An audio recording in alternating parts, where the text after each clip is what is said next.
నమస్తే, welcome to Telugu రాజ్యం. తెలంగాణ రాష్ట్రంలో ఎక్కడ చూసినా కూడా కాళేశ్వరం ప్రాజెక్టు మీదనే చర్చ నడుస్తున్న పరిస్థితి. సో కేసీఆర్ మానస పుత్రిక అయినటువంటి ఈ కాళేశ్వరం ప్రాజెక్టు మీద కాళేశ్వరం కమిషన్ విచారణ పేరుతో కేసీఆర్కి అయితే నోటీసులు జారీ చేసిన పరిస్థితి. జస్టిస్ పీసీ ఘోష్ నేతృత్వంలో ఇప్పటికీ దాదాపుగా ఇటు ఇంజనీర్లు అదేవిధంగా ఇటు ప్రజా సంఘాల నాయకులను విచారించిన పరిస్థితి. దాదాపు 109 మందిని విచారించారు. సో ఇదే అంశం మీద మనతో మాట్లాడడానికి నీటిపారుదల విశ్లేషకులు నైనాల గోవర్ధన్ గారు ఉన్నారు. వారితో మాట్లాడే ప్రయత్నం చేద్దాం. సార్ నమస్కారం. ముఖ్యంగా కాళేశ్వరం ప్రాజెక్టు మీద ఎందుకు ఈ చర్చలు, ఎందుకు ఈ ప్రశ్నలు ఏంటంటే, ముఖ్యంగా కేసీఆర్ మానసపుత్రిక అయినటువంటి ఈ కాళేశ్వరం ప్రాజెక్టు అసలు తప్పు ఎక్కడ జరిగింది, ఎందుకు ఆ బ్యారేజ్లో కుంగిన పరిస్థితి, ఎవరు కూల్చారు, అసలు ఏంటి సార్? అసలు దీని మీద చాలామంది చాలా ప్రశ్నలు లేవనెత్తున్న అంశం. దీని గురించి మీరేమంటారు?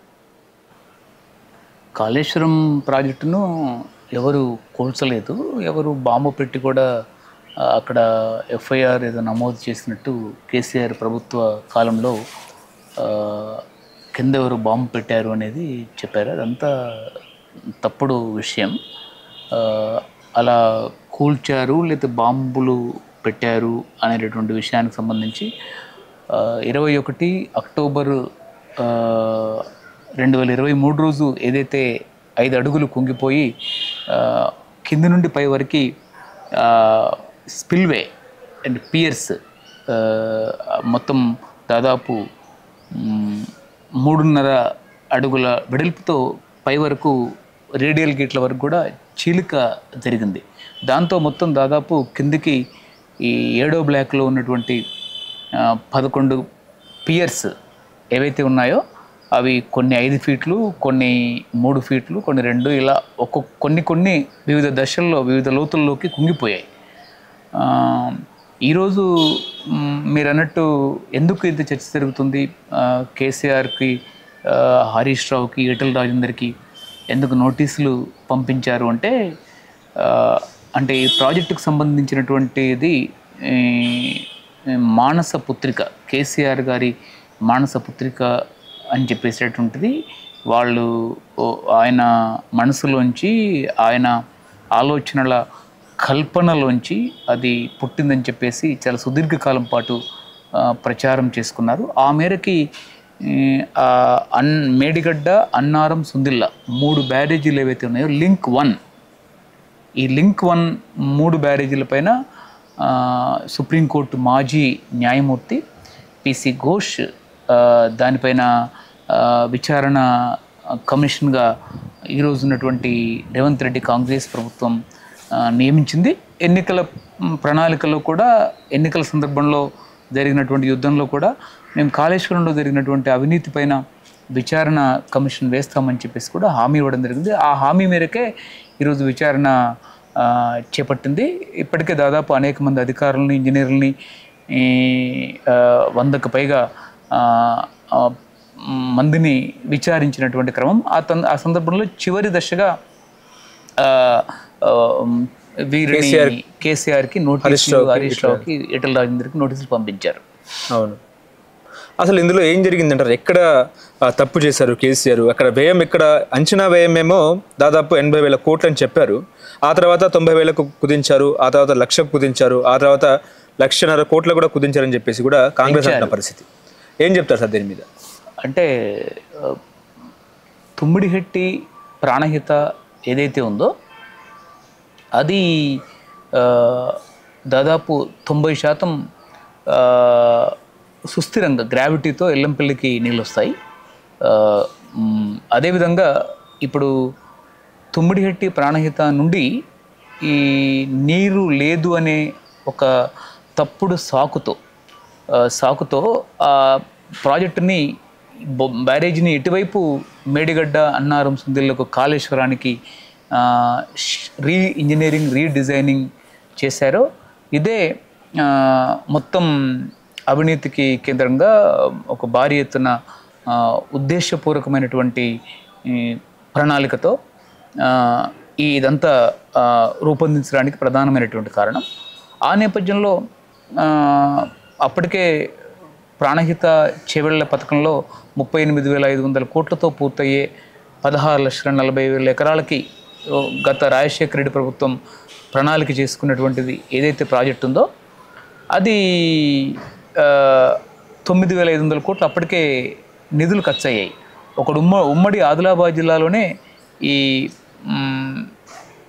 తుమ్మిడిహెట్టి నుండి ఎల్లంపల్లి వరకు వచ్చేటటువంటి కెనాల్ 116 కిలోమీటర్లు ఏదైతే ఉందో అందులో 71 కిలోమీటర్లు పూర్తి గ్రావిటీతో వస్తుంది, నీళ్ళు ఎక్కడ ఎత్తిపోతలు వస్తుంది. 71 కిలోమీటర్ల తర్వాత ఒక స్వల్ప 19 మీటర్ల లిఫ్ట్ అక్కడ ఏర్పాటు చేయాల్సి ఉంటుంది. అదే మేడిగడ్డ అన్నారం సుందిలలోనైతే మొత్తం సుమారు 128 మీటర్ల లిఫ్ట్ ఉంటుంది. మొత్తం అన్నీ కలిసి 3 లిఫ్టులు కలిసి ఎల్లంపల్లికి నీళ్ళు రావాలంటే సుమారు ఒక 3 దశల్లో లిఫ్టులు అవసరం ఉంటుంది. కాబట్టి అక్కడైతే అతి తక్కువ లిఫ్ట్ అంటే అతి తక్కువ ఖర్చు అవుతుంది. ఇది తేలిగ్గా తెలిసిన విషయం. రెండవది అక్కడ మరొక కీలకమైన విషయము, ఇక్కడ మరొక బాగా రాష్ట్రానికి అత్యంత ప్రమాదకరమైన విషయము. రెండవది టోటల్ బ్యారేజెస్ కొలాప్స్ కావడానికి అంటే కుప్పకూలిపోవడానికి ప్రధానమైనటువంటి కారణం ఏంటి అంటే ఎదురు ఎత్తిపోతలు. రెండవది ఇక్కడ శాండ్ బెడ్ ఉంది, అంటే అడుగు భాగం అంతా కూడా ఇసుకనే ఉంటుంది. శాండ్ బెడ్ అంటే శాండే, ఇసుకనే ఉంటుంది. అక్కడికి వచ్చేసరికి తుమ్మిడిహెట్టి కాడికి వచ్చేసరికి మనకి ర్యాక్ బెడ్ ఉంటుంది. అంటే ఎప్పుడైనా బ్యారేజీలు కానీ ప్రాజెక్టులు కానీ సాధారణంగా ర్యాక్ బెడ్ ఉన్నటువంటి చోట అనువైనవిగా ఉంటాయి. తప్పనిసరి పరిస్థితుల్లో ర్యాక్ బెడ్ లేదు, బ్యారేజ్ కట్టాలంటే కూడా ఇసుక బెడ్ పైన కూడా కట్టచ్చు. కానీ దానికి అడుగున ఉన్నటువంటి భూమి యొక్క భౌతిక పరిస్థితిని, భూమి యొక్క అడుగు భాగపు యొక్క సాంకేతిక మిగతా అనేక పరిస్థితులను లోతుగా అధ్యయనం చేయాల్సిన అవసరం ఉంటుంది. అయితే అలాంటి భూమి అడుగు భాగంలో నల్ల మట్టి ఉందా, లేకపోతే ఇసుక ఉందా, చిన్న చిన్న గులకరాలు ఉన్నాయా, లేకపోతే చిన్న బండరాలు ఉన్నాయా, లేకపోతే అడుగులో ఎక్కడైనా మనకి బలమైనటువంటి రాక్ బెడ్ అంటే ఒక బండ లాంటి దృఢమైనటువంటి పియర్స్, మొత్తం బ్యారేజీ స్పిల్వే, ఒక భారీ స్పిల్వే అంటే కొన్ని టీఎంసీల నీరు నిలువ ఉంటుంది కాబట్టి డ్యామే అనుకున్నప్పుడు అది భారీ ఎత్తున నీళ్ళని ఆపుతారు ప్రాజెక్ట్ అనుకున్నప్పుడు. బ్యారేజ్కి వచ్చేసరికి 2.5 టీఎంసీల నీళ్ళే అక్కడ ఆపాల్సి ఉంటుంది. కాబట్టి ఇక్కడ భౌతిక పరీక్షలు నిర్వహించలే ఒకటి. తర్వాత భూమి యొక్క అంతర్గత సాంకేతిక పరీక్షలకు సంబంధించి ఏమీ చేయలేదని చెప్పేసి మేం కాదు చెప్పేది, ఎన్డిఎస్సి చెప్తుంది. అంటే నేషనల్ డ్యామ్ సేఫ్టీ అథారిటీ చాలా క్లియర్గా సుమారు 380 నుంచి సమరీ అంతా కలిసి ఒక 400 పేజీల రిపోర్ట్ ఉంటుంది.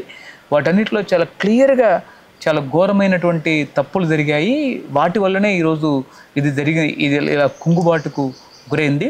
కాబట్టి ఆ 3 బ్యారేజీలని యథాతథంగా మనం తక్షణం ఉపయోగించుకోవడానికి వీలు లేదు అనేది అది చాలా క్లియర్గా చెప్పింది. ఎన్డిఎస్ఏ అంటే నేషనల్ డ్యామ్ సేఫ్టీ అథారిటీ, జాతీయ డ్యామ్ల భద్రతా సంస్థ. ఇది ప్రపంచ ప్రఖ్యాతమైనటువంటి ఇంజనీర్లు, అత్యంత నిపుణులతో ఇది ఉంటుంది. అది మామూలు వాళ్ళు కాదు వాళ్ళు చెప్పేది. కేంద్ర జలశక్తి నీటిపారుదల మంత్రిత్వ శాఖ కింద పనిచేస్తుంది. వాళ్ళు ఇంకా ఏం చెప్పారంటే మేడిగడ్డలో ఉన్నటువంటి ఈ 7వ బ్లాక్లో ఉండేటటువంటి 11 పియర్స్ అంటే 11 పియర్స్ ఏవైతే ఉన్నాయో అవి సుమారు 11 గేట్లు, వాటిని పూర్తిగా అడుగు భాగం నుంచి ఎంత లోతు నుంచి అయితే నిర్మించారో అంత లోతు నుంచి చిట్ట చివరి పై వరకు కూడా రైలింగ్ వరకు కూడా మొత్తం కూల్చి మళ్ళీ అక్కడ కొత్త నిర్మాణం చేయాలి అని చెప్పారు. కూల్చేటటువంటి సందర్భంలో కూడా ఒక పాత చెడిపోయినటువంటి బిల్డింగ్ని కూల్చి కొత్త ఒక కొన్ని అంతస్తుల భవనాన్ని కట్టినంత తేలిగ్గా కూల్చడానికి వీల్లేదు. అది కూడా ప్రపంచంలో ఉండేటటువంటి, ఈ దేశంలో ఉండేటటువంటి టాప్ వైజ్ఞానిక సంస్థలు, ఆ రంగంలో పనిచేసేటటువంటి అత్యంత వైజ్ఞాన సంస్థలు ఏవైతే ఉన్నాయో అలాంటి వాళ్ళతోటి ఎక్స్పర్ట్స్తో ఒక కమిటీ వేసి ఆ కమిటీ ఏ రిపోర్ట్ అయితే వస్తుందో ఆ నివేదికని మళ్ళీ సిడబ్ల్యూసి కేంద్ర జల సంఘానికి సమర్పించి ఆ కేంద్ర జల సంఘం నుంచి వచ్చేటటువంటి కూల్చే నిపుణులు అంటే ఒక బ్యారేజ్ పునర్నిర్మాణం చేయాలనుకున్నప్పుడు కూల్చే నిపుణులని అక్కడ ముందు పెట్టి వాళ్ళ పర్యవేక్షణలో మరొక బ్లాక్కి, అంటే మరొక బ్లాక్ అంటే మొత్తం 8 బ్లాక్లు ఉంటాయి. ఈ 7వ బ్లాక్లో 11 పియర్స్ ఉన్నాయి. ఒక్కో బ్లాక్లో 9 నుంచి 10 పియర్స్ ఉంటాయి. 10 గేట్లు. కాబట్టి ఈ ఏదైతే ఉందో వాళ్ళ పర్యవేక్షణలో అది కూల్చాలి. ఒకవేళ కూల్చేటప్పుడు మరొక బ్లాక్లో ఉన్నటువంటి మిగతా పియర్కి ఏమాత్రం వెంట్రుక వాసి హాని జరిగినా ఆ బ్లాక్ మొత్తం మళ్ళీ పియర్స్ అని కూల్చాలి. కాబట్టి ఇది అత్యంత సంక్లిష్టమైన, అంటే ఎన్డిఎస్ఏ ఏం చెప్తుంది అంటే రిహాబిలిటేషన్ అనేటువంటిది, అంటే పునర్నిర్మాణం ఏదైతే ఉందో అది కూడా ప్రపంచంలో ఎక్కడా లేనంత జాగరూకతతో అత్యంత జాగ్రత్తగా అత్యంత కేర్ఫుల్గా చేయాలని చెప్పడం జరిగింది. మరికొన్ని విషయాలు ఎన్డిఎస్ఏ ఏం చెప్తుంది అంటే ఆ నివేదికలో ఈ 3 బ్యారేజీలకు కూడా ఒక ఇర్రిపరబుల్ డ్యామేజ్ జరిగింది. ఇర్రిపరబుల్ అంటే దాన్ని తిరిగి పునరుద్ధరించలేనటువంటి నష్టం కూడా జరిగింది అని చెప్పేసి దాని సారాంశంలో చెప్తుంది. మరొకటి ఇంకో కీలకమైనటువంటి వాక్యాలు ఏం చేస్తారంటే వాళ్ళు ఇర్రివర్సిబుల్, అంటే దాన్ని తిరిగి యథాస్థిత స్థితిలోకి తీసుకురానంత నష్టం జరిగింది. తిరిగి యథాస్థితమైనటువంటి స్థితిలోకి మార్చలేనటువంటి స్థాయిలో అక్కడ నష్టం జరిగింది అనేది వాళ్ళు క్లియర్గా చెప్పారు. కాబట్టి ఇక్కడ మేడిగడ్డలో ఏదైతే మనకు ఇప్పుడు నష్టం జరిగి ఎన్డిఎస్ఏ వచ్చి రాష్ట్ర ప్రభుత్వం కోరగానే మొత్తం దాంట్లో ప్రతి చుక్క నీరు 3 బ్యారేజీల్లో తొలగించాలి, అంటే వదిలిపెట్టాలి, ఎప్పుడు కూడా నీళ్లు నింపడానికి వెళ్ళలేదు అని చెప్పేసి 21 అక్టోబరు 2023 సంవత్సరంలోనే అప్పుడే కేసీఆర్ గారి ప్రభుత్వం ఉన్నటువంటి హయాంలోనే చెప్పడం జరిగింది. అక్కడ దానిలో ఉన్నటువంటి నీళ్లు ప్రతి చుక్క ఖాళీ చేయించింది కేసీఆర్ గారి ప్రభుత్వం ఉన్నటువంటి హయాంలోనే అది జరిగింది. కాబట్టి ఇక్కడ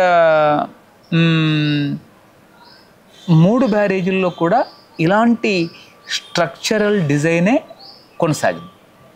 3 బ్యారేజీల్లో, ఒక బ్యారేజీలో ఏదైతే అడుగు భాగంలో పైనుంచి కింది వరకు ఏదైతే ఒక డిజైన్, ఒక ఇల్లు నిర్మించడానికి ఒక డిజైన్, ఒక పునాది నిర్మించడానికి ఒక డిజైన్ ఎలా ఉంటుందో కింద అడుగు భాగం నుంచి పై వరకు కూడా అలాంటి ఈ నిర్మాణం పరమైనటువంటి డిజైనే అది కొనసాగింది.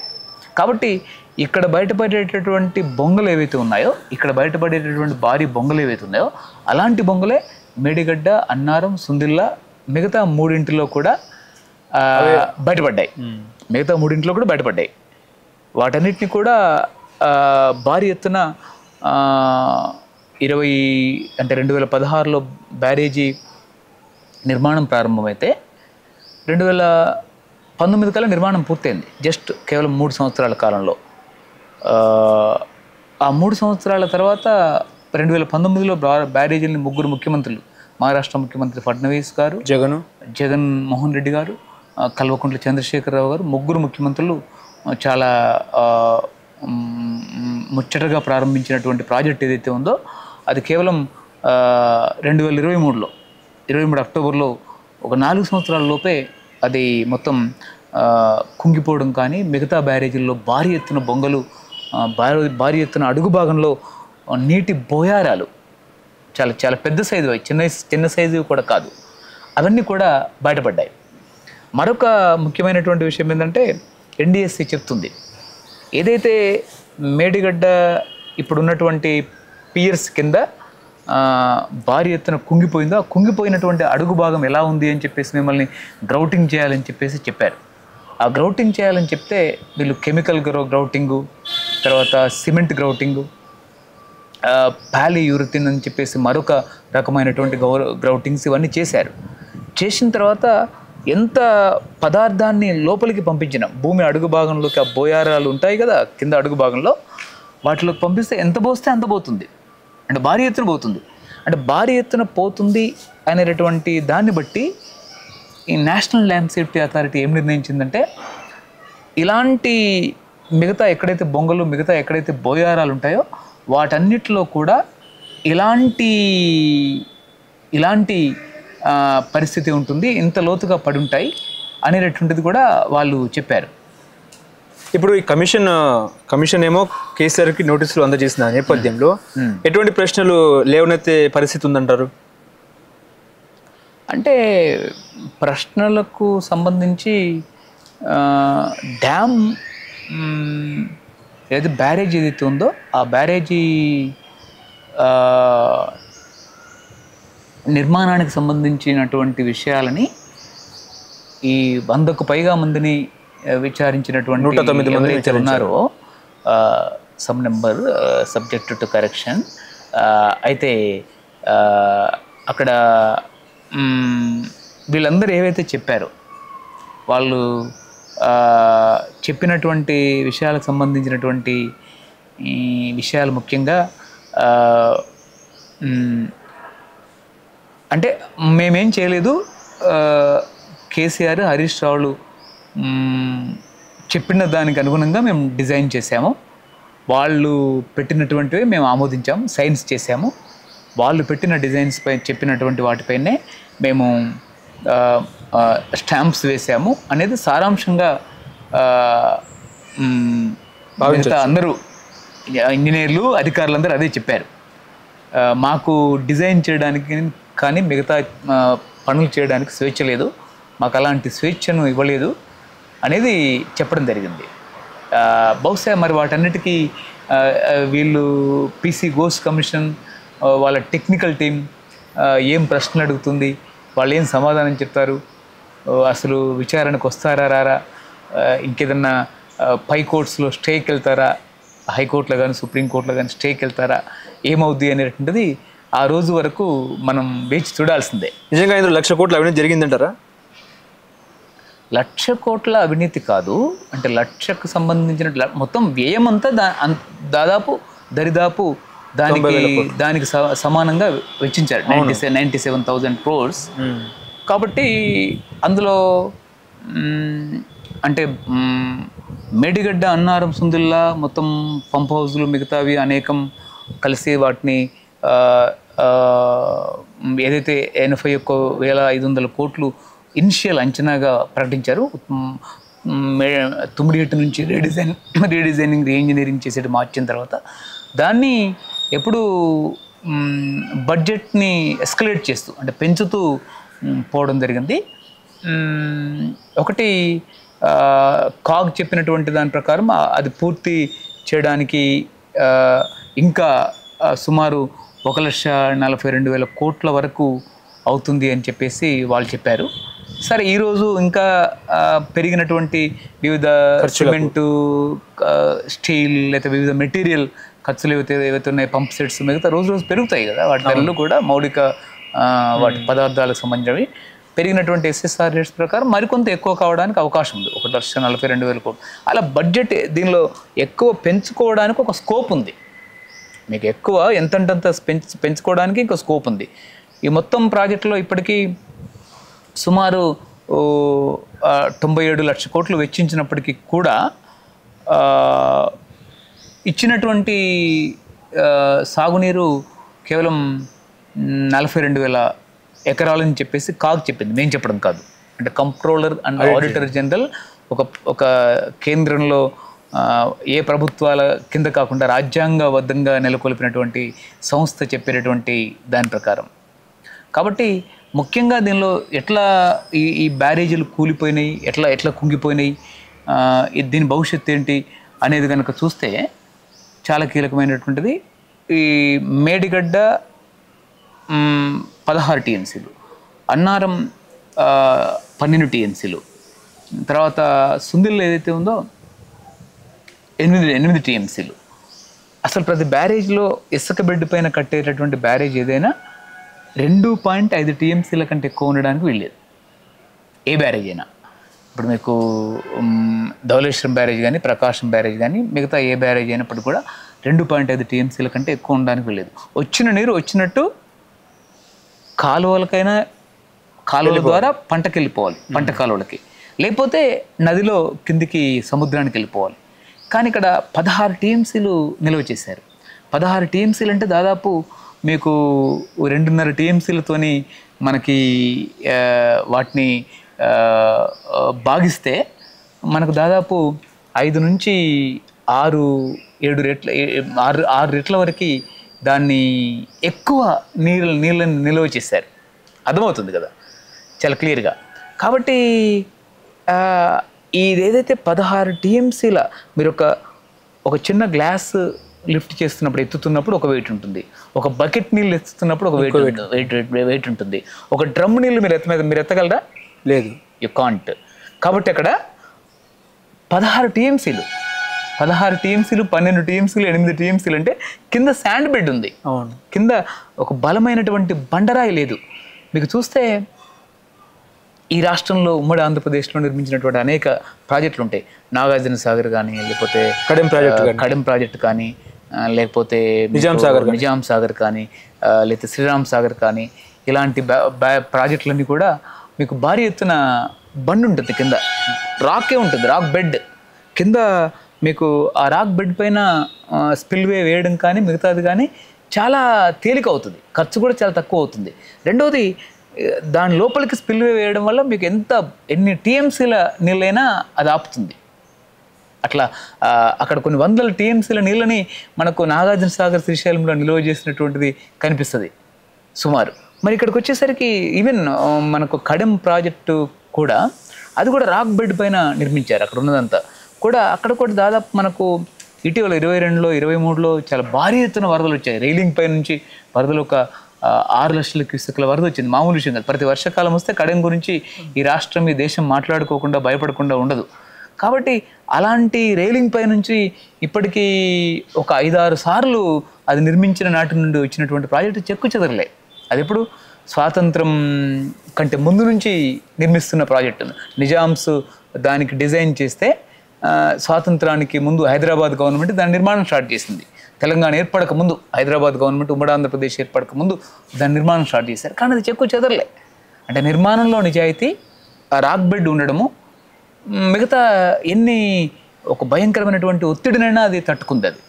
కాబట్టి ఇక్కడ అది రాక్ బెడ్ లేకపోవడము, భారీ ఎత్తున నీళ్ళను నిల్వ చేయడము, నీళ్ళు నిల్వ చేసినటువంటి సందర్భంలో నీరు ఏం చేస్తుందంటే ఎక్కడైతే దానికి స్పేస్ దొరుకుతుందో ఆ స్పేస్ నుంచి అది వెళ్ళిపోవడానికి ప్రయత్నం చేస్తుంది. అంటే ప్రెజర్ ఉంటుంది కదా మీకు, ప్రెజర్ అంటే ఎక్కడైతే స్పేస్ ఒక చిన్న రంధ్రం చేసుకొని బయటకు వెళ్తుంది ఒక చిన్న. కాబట్టి ఇసుక అంతా కూడా అడుగు భాగంలో 4 మీటర్ల కంటే కింద ఎక్కువ పునాది ఉండదు, మరి లేదు ఈ బ్యారేజ్ కింద. కాబట్టి ఆ ఇసుకలోంచి వెనకలోంచి నీరు మొత్తం కిందికి పునాది అడుగు నుండి ఆ రాఫ్ట్ కింద నుంచి సీకెంట్ ఫైల్స్ అని కొత్తగా ఇతర దేశాల్లో ఉపయోగించినటువంటి ఒక కొత్త రకమైనటువంటి సాంకేతిక పరిజ్ఞానాన్ని, దీన్ని ఇసుకను కింద ఉన్నటువంటి నీళ్ళని అడ్డుకోవడానికి అలాంటి సీకెంట్ ఫైల్స్ ఉపయోగించారని చెప్పేసి చెప్తున్నారు. అవి కూడా ఆ నీటి ఒత్తిడికి, నీటి భయంకరమైనటువంటి ఆ ప్రెజర్కి మొత్తం వాటి అమరిక కూడా చెదిరిపోయి చెల్లాచెదురైపోయి కింద ఉన్నటువంటి రాఫ్ట్ అంతా కొట్టుకుపోయి మొత్తం కింద నుంచి కూడా మొత్తం చాలా చోట్ల పైపింగ్ జరిగింది. పైపింగ్ అంటే లిటరల్గా ఒక పెద్ద బొంగలు పడ్డం. కింద నీటిపారుదల భాషలో రకరకాల వాళ్ళ టెర్మినాలజీ ఉపయోగిస్తారు. కింద పెద్ద బొంగలు పడ్డాయి. ఎప్పుడైతే మనకు బొంగ పడుతుందో అది ఆటోమేటిక్గా ఖాళీ ఏర్పడుతుంది. కాబట్టి ఖాళీ ఏర్పడినప్పుడు పైన ఉండేటటువంటి బలమైనటువంటి స్ట్రక్చర్ నిర్మాణం ఏదైతే స్పిల్వే స్ట్రక్చర్ చాలా బలంగా ఉంటుంది కదా, చాలా అంత బరువైనటువంటి స్ట్రక్చర్ ఆ పైన ఉన్నటువంటి చిన్న అంటే ఒక చిన్న గుహ లాంటి ఇది అంటే అంత ఖాళీ కింద ఏర్పడింది. కాబట్టి ఆ ఖాళీ అంతా కూడా పైనుంచి కిందికి కుంగింది. రెండవది, పైనుంచి వస్తున్నటువంటి నీళ్ళు ఏవైతే ఉన్నాయో సుమారు అక్కడ మేడిగడ్డ, అన్నారం, సుందిళ్ళ మేడిగడ్డ బల్లో మనకి 28 లక్షల క్యూసెక్ల వరద వచ్చింది. ఓకే, అంటే ప్రాణహిత కలుస్తుంది కాబట్టి ఇది సుందిళ్ళలో అంతరాదది అంటే అక్కడ ప్రాణహిత తర్వాత కలుస్తుంది కాబట్టి 28 లక్షల క్యూసెక్ల వరద అంటే పోలవరంలో కూడా దాదాపు ఇంద్రావతి, శబరి ఇంకా అనేక నదులు కలిసిన తర్వాత కూడా పోలవరంలో కూడా 1 లక్ష క్యూసెక్కులు అటు ఇటు వచ్చింది అంతే. అది ఎప్పుడో కొన్ని దశాబ్దాల క్రితం పోలవరంలో 35 లక్షల క్యూసెక్ల వరద వచ్చింది. అంటే చాలా హిస్టారికల్ అది ఇటీవల కాదు. అది అంటే పోలవరం దగ్గరనే 1 లక్ష అటు ఇటు కొద్దిగా సబ్జెక్ట్ కరెక్షన్ అది ఎంత అనేది చూసుకోవాలి. అలా తేడా వచ్చినప్పుడు ఉన్న వరదంతా ఎక్కడుంది? ప్రాణహితలోనే ఉంది. ఉన్న వరదంతా కూడా మెడిగడ్డ దగ్గరే ఉంది అని చాలా క్లియర్గా చెప్తుంది. కాబట్టి అంత వరద ఒత్తిడిని కూడా తట్టుకునే సామర్థ్యం అంటే బలమైనటువంటి పునాదితో కూడినటువంటి సామర్థ్యం దానికి లేకపోవడం వల్ల అది కిందికి వాస్తవంగా కుప్పగూలింది. రెండోది, నీరు ఎప్పుడైనా ఒక బ్యారేజ్లో తర్వాత ఒక ప్రాజెక్టులో ఇట్లా నీరు పైనుంచి స్కై జంప్ చేస్తుంది. నీరంతా అవసరం లేనటువంటి నీరంతా వదిలేస్తారు. కొన్ని వందల వేల టీఎంసీ నీరు వస్తుంది అక్కడ. మొత్తం ఒక 50% పైగా 50 నుంచి 60% పైగా ఒక ప్రాణహితానే గోదావరికి నీళ్ళని కంట్రిబ్యూట్ చేస్తుంది. అంటే అంత నీళ్ళు వస్తాయి దాంట్లో. కాబట్టి ఆ నీరంతా కూడా స్కై జంప్ చేయాలి. ఆ నీరంతా ఆపడానికి వీల్లేదు మెడిగల్ బ్యారేజ్లో. కాబట్టి అది స్కై జంప్ చేసేటప్పుడు ఇట్లా నీరు ఇలా ఎత్తి కింద పోసేటప్పుడు కింద ఉన్నటువంటి శాండ్ బెడ్ ఉంటుంది కదా, సిమెంట్ బ్లాక్స్ ఉంటాయి. ఆ సిమెంట్ బ్లాక్స్ ఎందుకు పెడతారంటే కింద ఉన్నటువంటి బ్యారేజీకి కానీ ప్రాజెక్టుకి కానీ పునాది దెబ్బ తినకుండా సిమెంట్ బ్లాక్స్ పెడతారు. శాండ్ పైన కానీ అది ర్యాక్ బెడ్ పైన కానీ. మెడిగడ్డ దగ్గర ఉన్నదంతా కూడా శాండ్ బెడ్డే.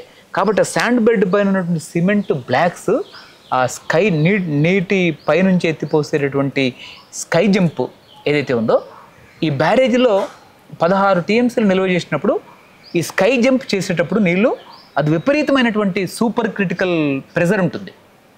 సూపర్ క్రిటికల్ చాలా భారీ ఎత్తున అత్యంత అంటే ఈ ప్రకృతిలో ఏ శక్తికి లేనటువంటి ఒత్తిడి ఆ స్కై జంప్లో ఉంటుంది.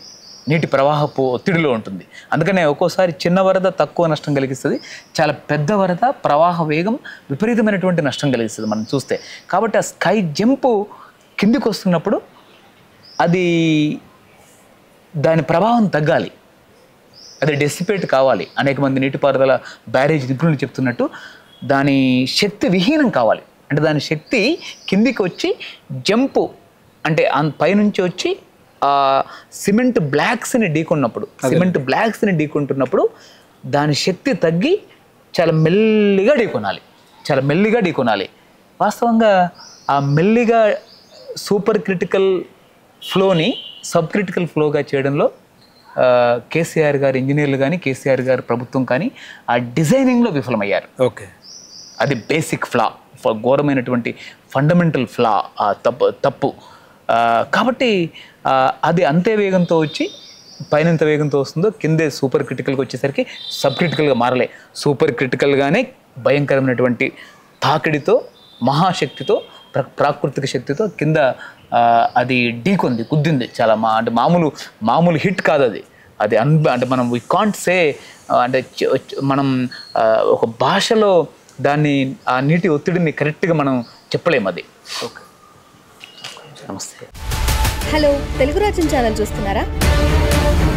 సామాజిక రాజకీయ జీవన చిత్రణే తెలుగు రాజ్యం. అతిశయోక్తులు అసత్యాలు ఉండవు. రాజకీయ కోణం కాదు, ప్రజా కోణమే కొలబద్ద. తెలుగు రాజ్యం వీక్షణ మీ ఉత్తమ అభిరుచికి నిదర్శనం.